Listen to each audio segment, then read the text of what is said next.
In front of me is OnePlus 5T, and today I would like to show you how you can operate voice recorder. Begin by opening Recorder app and hitting Allow in the pop-ups. Then choose this switcher next to Allow modifying system settings. Go back and click on this gear at the top right corner. Then select the best format for you.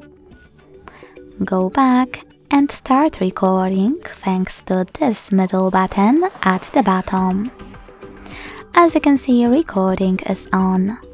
To pause it or unpause it, use the same button. To add a bookmark, unpause your recording and tap on this flag on the left. To end it and save it, select this square on the right. Then name your recording however you want to and hit save.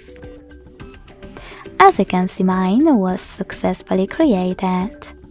To play it, click on it.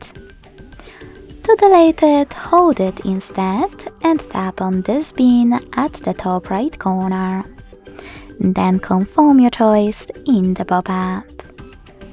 Thanks so much for watching. If you enjoyed this video, smash that like button, comment and subscribe. Bye!